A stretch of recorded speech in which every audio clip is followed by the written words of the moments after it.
So here now, Trey Gowdy, former member of the House Intelligence Committee and former House Oversight Committee chair, and Andy McCarthy, former federal prosecutor, both are Fox News contributors. Gentlemen, you know, your reaction, first of all, Trey, to that conversation and those comments from the congressman. They're having a hard time getting their standards right.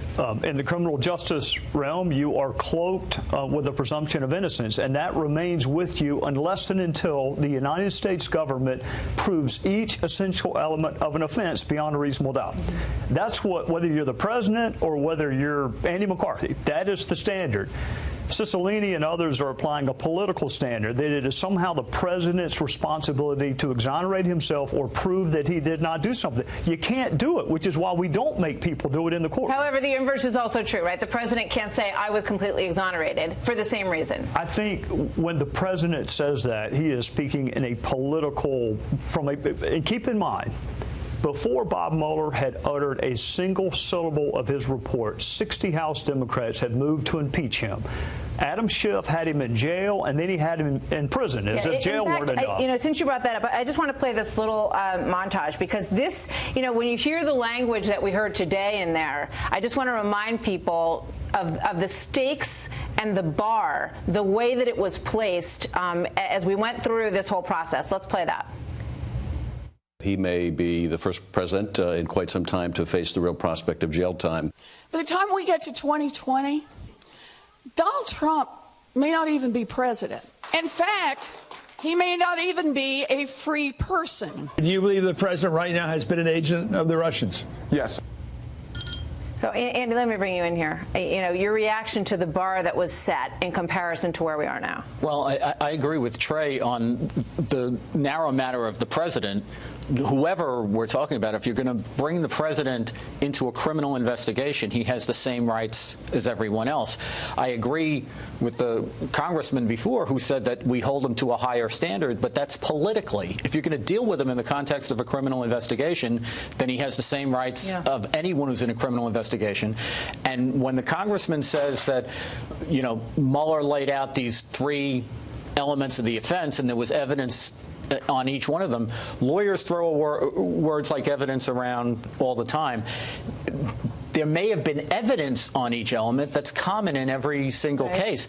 The question, as Trey said, is with respect to each element, does the evidence amount to guilt beyond a reasonable doubt? If it doesn't, then you have not satisfied the standard, and Mueller never said that he satisfied the standard. I mean, well, in fairness to Representative Cicilline, now it does become the political question. And also, in many ways, that is what today was about. It was about the House trying to figure out, you know, do we have the circumstances under which we should keep moving forward with this issue of whether or not we want impeachment proceedings, which, if that is what happens, you know, that's in their court to decide what high crimes and misdemeanors are.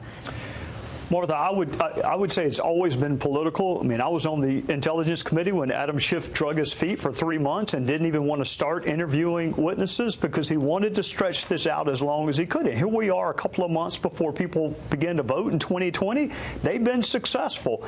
What they wanted was Mueller to come in and do their job for them, to issue this report, this roadmap that could lead them to impeachment.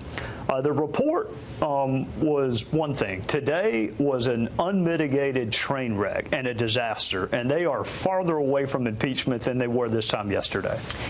Let's play this soundbite from Louis Gohmert, Congressman Louis Gohmert, from today with regard to the relationship between Comey and Strzok, because this goes to the issue of the origins of the investigation and what kind of shape that side of the story is in. Let's watch. You and James Comey have been good friends, or were good friends for many years, correct? No, we were business associates. We both started off in the Justice Department about this. You were good friends. You can work together and not be friends, but you and Comey were friends. We were friends.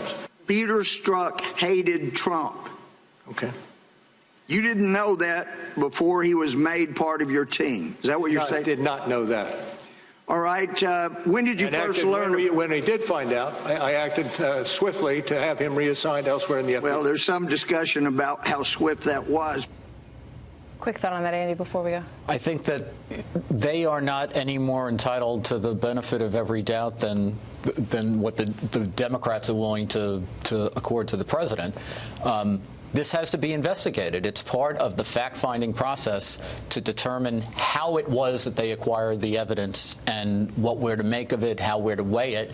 This is where this investigation goes now. It's the investigation of the investigators. Final thought, Trey? I agree with Andy. We need a Department of Justice that everyone has respect and confidence in, regardless of your political ideation, and there's nothing wrong with looking into the origins of the Russia probe and whether or not the Department of Justice acted with integrity and followed policy. Gentlemen, thank you. Great working with you today. Great to have you here on the panel and staying through this evening. We appreciate it.